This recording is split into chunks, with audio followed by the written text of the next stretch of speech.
Salut à toutes et à tous, bienvenue dans le monde de Tada. Je suis de retour pour un achat manga. Voilà, j'ai pris une petite pause de 3 semaines, un mois, je sais plus, histoire de lire des trucs, descendre toutes mes piles à lire et puis prendre un peu de temps pour moi. J'ai vu qu'il y avait Ed le Fou qui allait aussi ralentir pour les mêmes raisons. Parce que faut pas oublier qu'on fait des vidéos parce que ça nous fait plaisir. Même si moi j'avoue que j'essaie de faire des vidéos qui peuvent vous faire plaisir aussi parce que j'estime avoir des lectures et une vision du manga qui est un petit peu tangente à ce qui peut se faire sur les grosses chaînes. Donc j'essaie un petit peu de vous aider, de vous guider, voilà, comme je peux avec ce que je lis. Bref, on est parti pour les achats manga du mois. Il y a pas mal de choses et il y a beaucoup de lots d'occasion, mais vous le verrez tout de suite. On commence avec presque une intégrale d'un manga qui n'est plus édité chez Delcourt Tonkam. Alors il s'agit de Mitsuru Adachi avec H2. Voilà, j'ai trouvé les 25 premiers tomes d'occasion sur 34. Alors j'ai lu la fin en scan. Super, vraiment, c'est un manga qui parle de baseball, de romance, de vie lycéenne et d'amitié surtout, et de choix. Très très important la notion de choix dans dans ce manga-là. Il y a énormément de baseball, qui d'ailleurs c'est très cool, c'est assez shonen, la défaite fait partie du voyage, les blessures aussi, et ça c'est bien.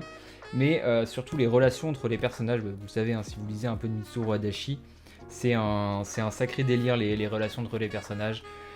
Tous les non-dits, les petites phrases en mode... on sait pas vraiment ce qui... On se doute de ce qu'ils pensent et c'est exceptionnel. Moi j'adore, je vous conseille toujours, encore une fois, Touch si vous avez l'occasion. H2, donc l'histoire de Hideo et de Hiro, deux amis d'enfance, qui vont vouloir s'affronter au baseball. L'un est lanceur, l'autre est un batteur. Les deux sont très forts, deux génies pour leur génération, dans deux équipes différentes, dans deux lycées différents, et ils sont tous deux, j'ai rien à dire, mais ils ont des relations un peu particulières avec une autre amie d'enfance et une quatrième personne qui va arriver un petit peu au milieu de tout ça. Donc c'est vraiment super. Moi je vous conseille Mitsuru Adachi, il y a Katsu qui est réédité en ce moment, faut y aller parce que c'est génial. Bon alors tous ces mangas se ressemblent énormément, mais c'est tellement bien que franchement... allez-y les yeux fermés, et je vous le redis encore, si vous avez l'occasion de pouvoir lire, notamment Scan vu que c'est plus trouvable, mais Touch, aussi c'est réédité, allez-y, c'est pour moi actuellement sa meilleure œuvre. On continue avec Glénat, ça y est je me les achète, vous le savez, je les ai déjà lus à la médiathèque, mais il fallait que je les ai chez moi, il s'agit de Nausicaa, voilà, j'ai les 5 premiers tomes ici, les tomes 6 et 7 vont être achetés au mois de novembre, parce que le budget oblige. Nausicaa, manga de Hayao Miyazaki, hop, au papier et au... Alors c'est pas du noir, c'est de l'ocre, en fait c'est du marron un petit peu. C'est voulu, c'est pas que l'impression a été loupée, c'est voulu par l'édition en fait, l'édition japonaise étant comme ça. Alors je pense que c'est un lien avec le fait que ça soit une bible un peu écologique. Nausicaa, c'est super, c'est un énorme chef-d'œuvre et ça fait partie des quelques œuvres avec Ping Pong Parasite que je considère comme parfaites. Voilà, il y a très peu de choses de mauvais dans Nausicaa. Le format, il est vraiment particulier. Si vous avez vu le film, sachez que le film s'arrête à la fin du tome 1 et que les 6 autres tomes, c'est que du bonus en plus du film. Enfin, c'est pas du bonus, c'est la vraie vision en fait, de Miyazaki par rapport à son histoire.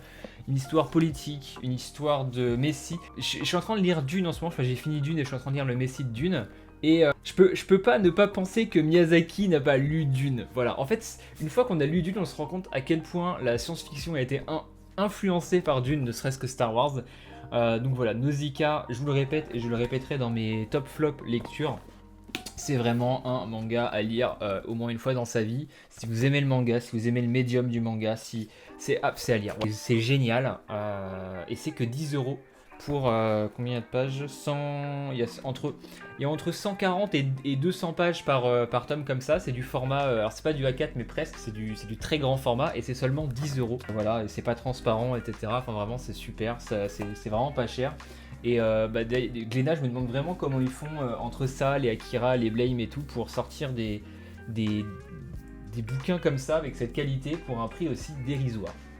On continue avec Glénat, les tomes 7 à 9 de Ashita no Joe. Waouh. Le tome 8 et 9, vraiment j'ai surkiffé, c'est du grand manga de sport avec beaucoup de choses en plus que le manga de sport ne traite pas forcément d'habitude dans le shonen. On sent que c'est une autre époque, on sent que le manga date un petit peu, mais pour de bonnes raisons. Voilà, que ce soit dans le trait ou dans le scénario, on a une vision un petit peu différente de ce qui peut se faire d'habitude dans le manga. Et c'est un très bon manga.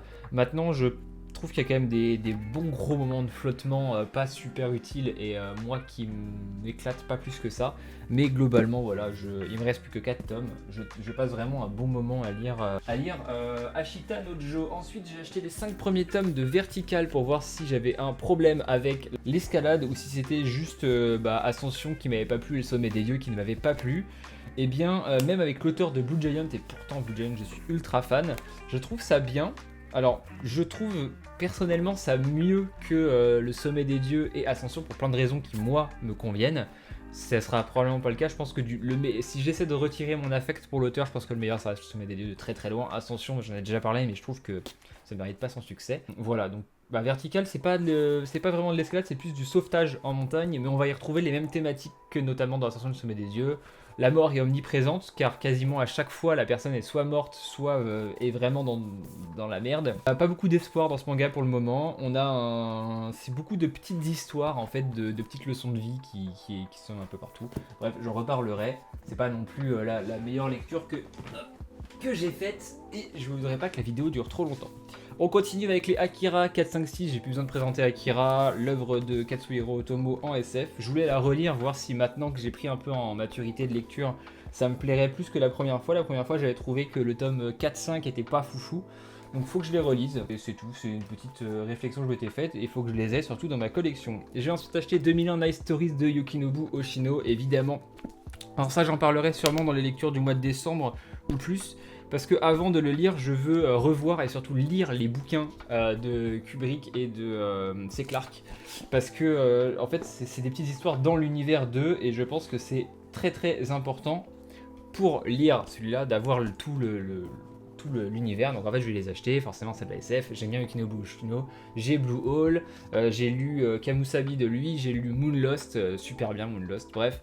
Donc voilà, des pages couleurs, très belle édition. Je vais pas dire un peu cher, mais faut mettre la main à la poche quoi pour lire cette édition. J'en ai pas lu plus pour le moment, mais en tout cas c'est acheté. On passe à Kana avec Le Pays des Cerisiers, Fumio Kono, le dernier œuvre que je n'avais pas d'elle, voilà. Donc Hiroshima, post-guerre, ce qui se passe, les traumatismes, la maladie, etc. C'est pas un manga qui est très gai, mais je pense que c'est quand même un truc à lire au moins une fois dans sa vie. À posséder, je ne sais pas, mais à lire une fois, je pense que c'est très utile. Voilà. J'aime bien l'autrice. Maintenant, je me tâte au niveau de la place, etc., à m'en séparer, à tout garder en numérique. À voir. J'ai fini New Asano, il me manquait plus que ce tome-là, un monde formidable pour ma collection. Super tome, j'ai adoré l'histoire de l'ours qui est en couverture. C'est un recueil d'histoires courtes, donc son premier recueil qu'il a relié. Voilà, alors il y a des bonnes histoires, des moins bonnes histoires. Grosso modo, ça reste du New Asano, c'est pas la meilleure œuvre pour commencer, mais c'est pas grave. Kiyun, l'abomination de Dunwich tome 1 de Gutanabe, une belle entrée en matière pour un récit qui va être, je pense, sacrément flippant dans le tome 2. Alors je crois que c'est en 2 tomes, mais voilà, je pense qu'on va bien se chier dessus dans le tome 2. J'ai vu des gens commencer par celui-là, je pense que c'est pas le meilleur, je pense qu'il vaut mieux se diriger vers celui qui est hanté les ténèbres, un Cthulhu, ce genre de choses. Sinon ça reste super, hein, franchement, Lovecraft par Kiyun, la meilleure édition du marché, beaucoup trop bien, et j'adore toujours autant. Komoji Edition, tome 2 et 3 de The Lion in a Manga Library, toujours le go, mais alors c'est plus sous fond de relations et de traumatisme. Le découpage est toujours à la taïwanaise, donc c'est un peu particulier pour ceux qui ne sont pas habitués à lire ce genre de manga. Ça peut paraître un petit peu voilà, contraint, etc. J'ai quand même bien aimé. L'autrice aime beaucoup name drop plein de mangas que nous on connaît, donc je peux vous le conseiller si vous voulez découvrir des choses qui sont un peu différentes. Et pour le coup, c'est assez atypique. Voilà, donc merci à Komoji de pouvoir éditer ce genre de titre. Et j'en parlerai plus en détail dans mes avis de lecture du mois. Tout comme je parlerai plus en détail de Tsugai, Demon of the Shadow Realm, tome 2 de Hiromu Arakawa. Un tome qui fait avancer l'histoire avec sa dose de combat, un petit peu d'humour, toujours comme ce qu'elle nous a habitués à faire. On a enfin, ce qui est bien chez Arakawa, ils ont un petit peu laissé tomber le côté voilà, c'est le truc du tome 1 que j'avais pas aimé, je vais pas spoiler si vous n'avez pas lu le tome 2, mais on a l'histoire qui avance. Par contre, manga qui est très très court, je crois qu'il se termine en 160 pages au lieu de 180 et des brouettes. Donc, voilà.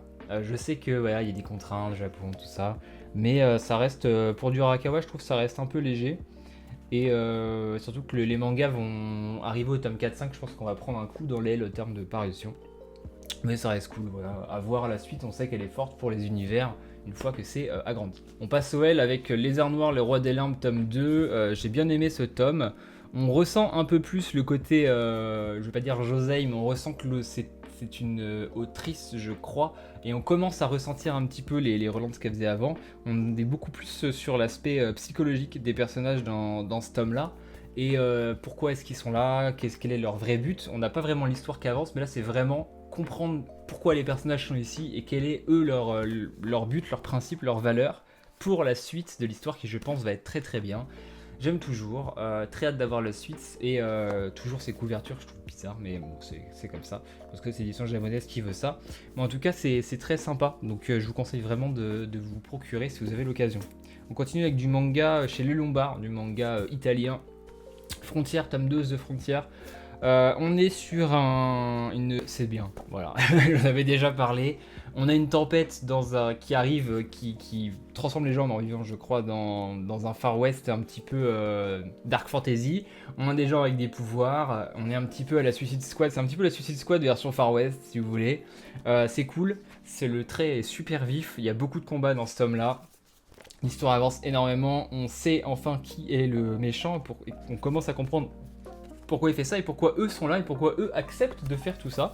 Bref, c'est vraiment, ça c'est super. Ça vraiment, si vous aimez la bande dessinée, que vous voulez lire du manga un petit peu global, allez-y, c'est un très très gros conseil. On passe chez Naban, Arion, tome 2, je l'ai pas encore lu, je me garde avec le tome 3 pour lire les deux d'un coup.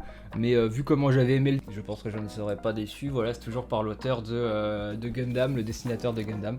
Donc voilà, c'est Odyssée grecque, tout ça, on kiffe sa mère, le tome 1 était super et le tome 2 je pense sera tout aussi bien, toujours avec ses sublimes pages couleurs au début, ça fait vraiment plaisir. Non, c'est très belle édition de la part de Naban, accessible et tout, je dis oui. Et ensuite l'intégrale de Demande à Modigliani et le tome 5 qui est de l'autre côté. Tome 1 à 5, un manga qui parle d'art mais surtout qui parle de la vie, qui parle de nos attentes nous en tant que jeunes adultes. Que faire après les études? Est-ce qu'on peut faire un métier passion? Est-ce que ça existe vraiment de bosser dans sa passion? Notamment quand notre passion c'est le domaine de l'art. On va avoir pas mal de choses comme ça, grandir ensemble, l'amitié, beaucoup de thématiques qui sont traitées. Le rapport aux autres, le rapport au monde adulte, le rapport à plein de choses. Bref, c'est pas mal. Alors moi j'ai pas spécialement plus aimé que ça. J'ai trouvé ça cool, ça change un peu de ce que je lis d'habitude. Mais je sais que pas mal de gens qui l'ont et qui l'ont gardé sont assez dithyrambiques dessus. Je comprends totalement pourquoi on peut l'être. C'est vraiment, si vous cherchez une lecture profonde, allez-y. Voilà, c'est beaucoup plus profond que ça en a l'air. Et j'aime beaucoup le train de Iko Aizawa. Je trouve qu'elle a un trait qui est vraiment très cool. Et pour moi, il vaut mieux lire ce genre de choses plutôt que Blue Period, etc. Si on doit comparer, qui parle d'art aussi. Ou plus récemment Ocean Rush. Je trouve que vraiment Demande à Modigliani est très très bon. Alors ok, ces trois garçons, les héros de l'histoire, mais je pense que n'importe qui peut se projeter dans l'un d'entre eux, tellement leur parcours de vie et leurs valeurs, leurs attentes personnelles sont différentes, donc allez-y vraiment sans hésiter quoi. C'est une série qui se vend quasiment pas et c'est vraiment dommage parce que c'est très très cool. Tome 11 de Made in Abyss, on commence le nouvel arc. Alors, on a enfin, je vous le montre, hop, sous la jaquette, ça y est, il n'y a plus les trucs ultra gênants. On arrive sur un arc qui je pense va un peu rebattre les cartes, car il semblerait qu'il y ait un petit principe de voyage dans le temps. Bref, super tome, moi j'ai beaucoup aimé. Toujours intriguant et de se dire ok, alors par contre si ça part dans ces délires là, comment ça va se passer? Alors il y a toujours des scènes un petit peu, moi ça me gêne des fois de lire, mais l'univers est tellement bien que peut pas passer à côté. Pika édition, j'ai les 7 premiers tomes de The Witch and the Beast, manga de, alors si vous voulez savoir, si vous aimez Claymore, The Witcher, Onera, ce genre de bouquin, allez-y, c'est totalement ça. C'est un duo de personnages les deux qui sont là. Lui c'est un magicien, elle c'est autre chose, je vous dirai pas quoi parce que ça vous spoilerait le début de l'histoire et j'ai pas envie de vous gâcher ce spoiler, qui vont s'associer pour essayer de retrouver une personne qui aurait jeté une malédiction sur l'un des deux, mais c'est un prétexte à découvrir un univers de dark fantasy avec des sorcières, des magiciens, des monstres, voilà, plein de règles de la société, etc. Et il y a vraiment un monde, un lore qui est ultra cool. Les combats sont super quand il y a des combats, alors il y en a pas tant que ça. Je trouve le dessin très très très très beau. C'est vraiment un style qui est différent. Je trouve que les covers, elles ont toujours un style vraiment bien. Et je crois que c'est, je sais pas si c'est un auteur ou une autrice, j'ai pas fait mes recherches dessus, mais il prend un malin plaisir à habiller ses personnages de manière vraiment très cool. Je trouve que les tenues dans le manga, elles sont vraiment bien. Surtout les tenues de la nana, je trouve qu'à chaque fois il se fait chier à trouver des trucs un peu dans la mode, etc. C'est très cool. Ce n'est pas une romance, même si voilà, il y a une scène comme ça à un moment donné, mais ce n'est pas du tout une romance, c'est vraiment... Waouh, je sais ce que j'ai dit, si vous aimez Onera, si vous aimez The Witcher, tout ça, allez-y, il y a pas mal de mystères, on commence à avoir certaines résolutions, donc c'est très cool, cet tome, très hâte de lire les tomes 8 à 10. Et on termine ce mois avec Vega Dupuis et la plus belle couverture du mois de très loin, Boko Stratège, insane cette couverture, elle est juste beaucoup trop belle. On change de ville, je vais pas en dire plus, on change de cité. C'est un super tome, vraiment, on en apprend beaucoup plus sur les prêtres en fait de Kiri, ceux de Motsu, ceux à qui Kiri appartenait avant. On a enfin, on comprend maintenant pourquoi toutes les couvertures ont des insectes, on a un petit peu cette explication, c'est toujours aussi bien, il n'y a rien à dire sur ce bouquin. Si vous ne lisez pas Boko Stratège, allez-y sans plus tarder. Merci d'avoir regardé cette vidéo, un peu plus courte que d'habitude, j'ai essayé de faire beaucoup plus rapide, beaucoup plus concis. Il y aura la vidéo plus longue, sera donc le bilan lecture, donc pareil un bilan lecture, avec plus ou moins tier list, je vais classer mes lectures, voilà. Difficile pour le haut du classement ce mois-ci, même si je pense, si je vous veux vous spoiler, que ça sera probablement H2, même très probablement Mitsuru Adachi, c'est beaucoup trop bien. Il faut absolument que vous lisiez du Mitsuru Adachi. Bref. Voilà, j'espère que cette vidéo vous aura fait plaisir. C'est un pseudo retour, je ferai quelques vidéos quand je pourrai. En tout cas, merci à tous. Je pense qu'on va atteindre les 2K avec cette vidéo. Donc je vous remercie d'avance. Et petit coucou à toutes les personnes qui ont commenté mon sondage pour me dire qu'ils voulaient plus de vidéos. Voilà, allez, ciao, à plus et à la prochaine.